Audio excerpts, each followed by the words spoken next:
August 19's Friday Night Blitz, brought to you by Michelin of Lexington. There you go, man. You got a little eye black on your towel too, Coach. Let's go. That's our towel. We good. We good, baby. We good.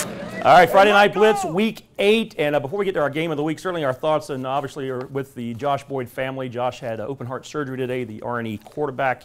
And so we're thinking of him down there in Charleston and his family. Our game of the week, Camden and Chester in a battle of two of the state's top teams in Class 3A. The winner likely has the inside track to the region title. There's Victor Floyd, the Chester head coach. He's a former C.A. Johnson head coach. He's done great things up there at Chester, up by 77. And here we go. One of Chester's seniors is Philique Brown. Remember the name. He breaks for a 66-yard touchdown late in the third quarter. And that gives Chester a 13-7 lead. Critical mixed extra point in a very wild game. Now Camden would answer late in the fourth quarter, a tough run of their own.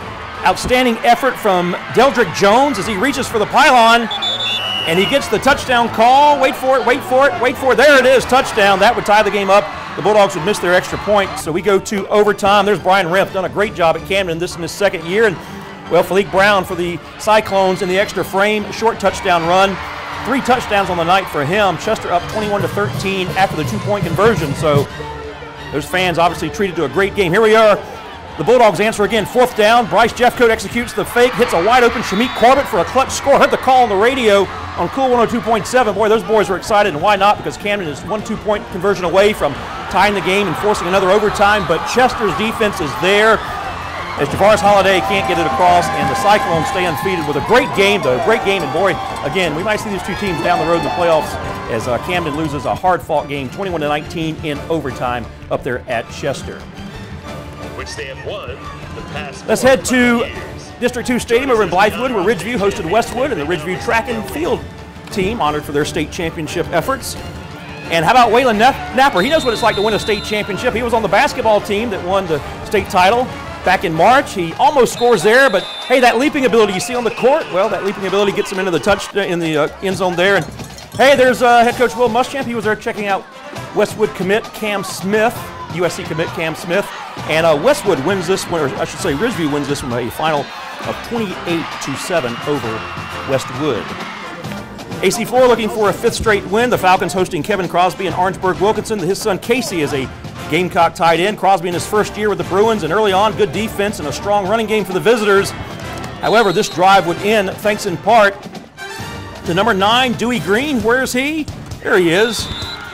He was almost unblockable in the first couple of series as that AC4 defense. The offense gets a lot of credit, but the defense playing pretty stout tonight as well.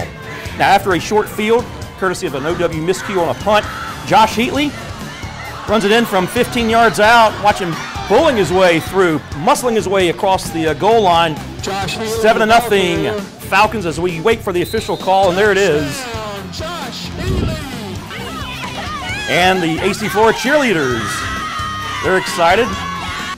Now OW would come back. Nick Lawson to Joshua Joyner. Nice grab in the corner of the end zone. And that makes it 7-7. And the Bruins are excited.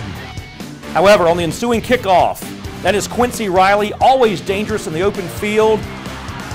And he will take it back for 6. And AC FLORA wins it tonight by a final of 42-7. The Falcons red hot under second-year coach Colin Drafts.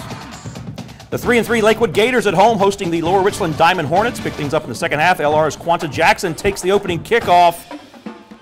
I tell you what, it's a night for special plays on special teams.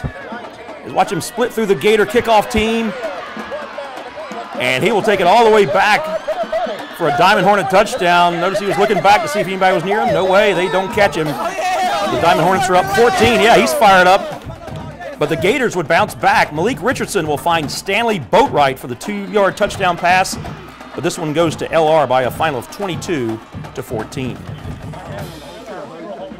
The Swansea Tigers visiting Pelion. That's Eric Pack, the interim head coach for Swansea. The Tigers coming in having not won a game this year. Would that end tonight? Would that skid in tonight? Well, Pelion was down 14-7, but Jeremiah Green punches it in. And we are tied at 14. Now, Swansea's Keenan Coates will drop back and find Dante Williams. Check it out. Oh, nice grab there. And he is taken down around the 18-yard line, but that drive would end on downs. Now it's time for the defense to step up for Swansea. High snap, quarterback flushed out. And coming in, number 4, Greg Williams. He's the Clemson commit. He's there for the sack, and Swansea gets its first win of the year by a final of 22-14. The Tigers defeat the Panthers. Tough challenge for Batesburg-Leesville as the Panthers hosted 96. The visitors led 14-12 at the half. Second half, they get it going. Contavious Williams knifes through, and he is in the end zone for a touchdown. And there's Williams again. And the lights go out during the play. It's still a touchdown. And the cheerleaders break into chorus. And if they've been practicing, nicely done, ladies. 96 wins this by a final of 35-12 over Batesburg-Leesville. That's it for the first half of the Friday Night Blitz, but stay with us. More highlights coming up. Check out this performance from the Chester Band.